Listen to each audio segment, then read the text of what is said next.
بار پھر پاکستان کے نام ہوئی اسرائیل خود شکست تسلیم کر گیا۔ پاکستان نے حماس کی مدد کی اور جدید ترین ہتھیار مہیا کیے۔ پروپیگنڈا یا سچ بین الاقوامی میڈیا پر واویلا مچ گیا۔ پاکستان کی سب سے بڑی مذہبی جماعت نے بازی پلٹ کر رکھ دی۔ اسماعیل ہنیہ کے پاکستان کو شکریہ ادا کرنے نے اسرائیل کا وجود خطرے میں ڈال دیا۔ نئے اسرائیلی وزیر اعظم نے بھی بالآخر خاموشی توڑ کر بڑا اعلان کر دیا۔ قطر، ایران اور ترکی اپنی جگہ، لیکن پاکستان کی شاندار حکمت عملی نے دشمن پر آسمان گرا دیا۔ فلسطین میں ایک بار پھر سے پاکستان کے جھنڈے لہرا دیے گئے۔ اس ٹاپک کا آغاز کرنے سے پہلے نئے آنے والے دوستوں سے گزارش ہے کہ ہمارے چینل کو سبسکرائب کر لیں۔ اسرائیلی سرکاری میڈیا پر پاکستان ہونے لگا۔ شاہ محمود قریشی کا امریکی چینل کو انٹرویو اور اقوام متحدہ کی سیکیورٹی کونسل میں تقریر کے زبردست نتائج آنے لگے۔ دشمن اپنی موت خود مر گیا، یہ سب کیسے ممکن ہوا؟ ویڈیو کی تفصیل میں چل کر اس کے ساتھ ساتھ یہ بھی بتائیں گے کہ ایران ایٹم بم بنانے میں کتنا قریب تر پہنچ چکا ہے اور حماس کو اس سے کیا فائدہ ہونے والا ہے۔ دوستو، بین الاقوامی خبر رساں ادارے ANI اور اسرائیلی سرکاری website Times of Israel کی جانب سے شائع کی جانے والی ایک خبر میں پاکستان اور حماس کے حوالے سے اب تک کا بڑا انکشاف کیا گیا ہے۔ دوستو، جنگ ہارنے کے بعد اب اسرائیل کی جانب سے پاکستان کو نشانے پر رکھ کر حقائق کی مد میں دنیا کا نظریہ تبدیل کرنے کی کوشش کی جا رہی ہے۔ دوستو، ایک طرف پاکستان اور امریکہ میں اڈوں کی وجہ سے حالات کشیدہ ہیں اور ایسے ہی وقت میں اسرائیل نے بھی ضرب لگانے کی ناکام کوشش کی ہے۔ دوستو، گزشتہ ماہ جب حماس اور اسرائیل کے مابین 11 روز جنگ جاری رہی تھی، جس کے نتیجے میں اسرائیل کو بدترین شکست فاش کا سامنا رہا تھا اور اربوں ڈالر کی لاگت سے بنایا جانے والا آئرن ڈوم بھی دھواں چھوڑ گیا تھا۔ دوستو، اسرائیل یہ بھول چکا تھا کہ حماس اسلحہ، میزائل یا راکٹ سے نہیں بلکہ اپنے جذبہ ایمانی سے لڑ رہا ہے، جس کے آگے دنیا بھر کی ٹیکنالوجی مٹی ہے۔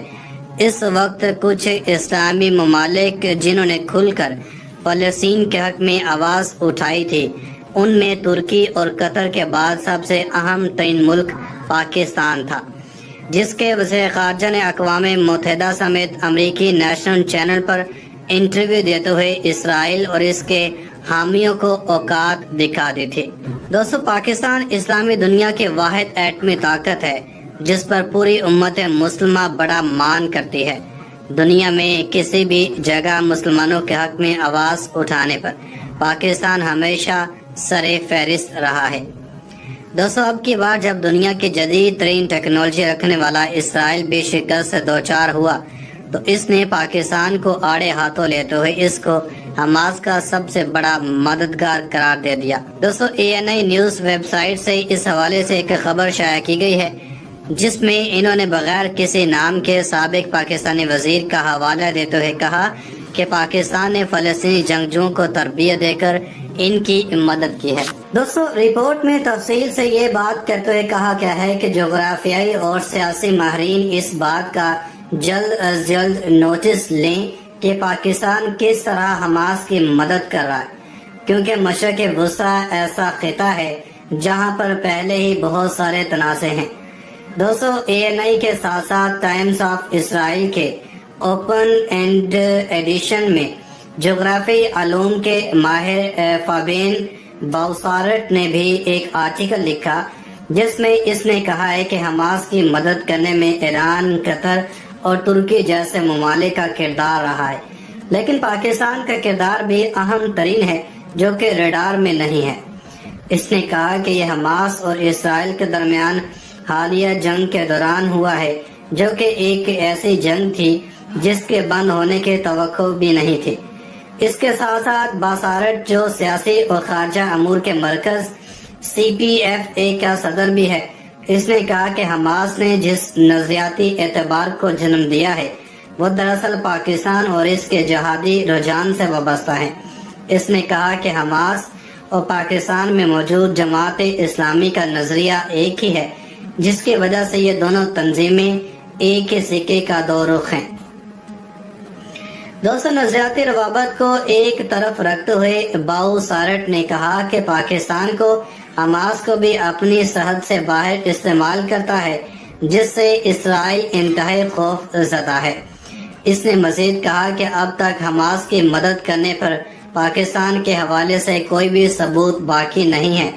بوسارٹ نے کہا کہ پاکستان پر مشرق وسطیٰ میں ایک اہم طاقت بن چکی ہے اور حماس جیسی بہت ساری تنظیمیں بھی پاکستان کے پاس ہیں۔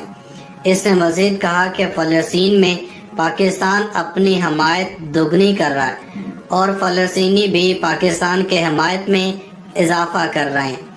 دوستو، حماس اور اسرائیل کے مابین جنگ کے بعد سے پاکستان نے فلسطینی کوز کی حمایت میں سخت موقف اختیار کیا ہے۔ دوستو، ایران کے جوہری معاہدے سے متعلق اقوام متحدہ کی ایک رپورٹ جو 30 جون کو سلامتی کونسل کو پیش کی جائے گی میں کہا گیا ہے کہ ایران نے یورینیم کی افزودگی کی شرح 60% تک بڑھا دی ہے۔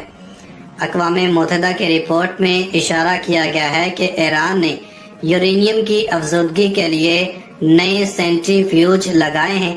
رپورٹ میں کہا گیا ہے کہ ایران نے پریشان کن اقدامات اٹھائے ہیں اور جوہری معاہدے سے متعلق اپنے وعدوں پر عمل درآمد نہیں کیا۔ تہران کے میزائل پروگرام کے بارے میں اس رپورٹ میں کہا گیا ہے کہ ایران کے بیلسٹک میزائلوں کا آغاز اس حوالے سے اپنی ذمہ داریوں سے فرار ہے۔ اقوام متحدہ کی رپورٹ میں یہ بھی کہا گیا ہے کہ کچھ ممالک روس کے تعاون سے مصنوعی سیارے کو لانچ کرنے کے اقدام کو بھی معاہدے کی خلاف ورزی قرار دیا ہے۔ اقوام متحدہ کی رپورٹ میں ایران کے ساتھ جوہری معاہدے پر واشنگٹن کی واپسی کے امکان کو خوش آئین قرار دیا گیا ہے اور کہا گیا ہے کہ یہ ایک خوش آئین اقدام ہوگا۔ اس ماہ کے وسط میں بین الاقوامی جوہری توانائی ایجنسی کے سربراہ رافیل گروسی نے امریکی ایکزیوس ویب سائٹ کو انٹرویو دیتے ہوئے کہا تھا کہ ایران کے ساتھ جوہری معاہدہ ضروری ہے کیونکہ اس کی عدم موجودگی سے ایران جوہری سرگرمیوں میں اضافہ کر دیتا ہے۔ انہوں نے بتایا کہ ایران نے معائنہ کاروں کے اختیارات کو محدود کرنے کے لیے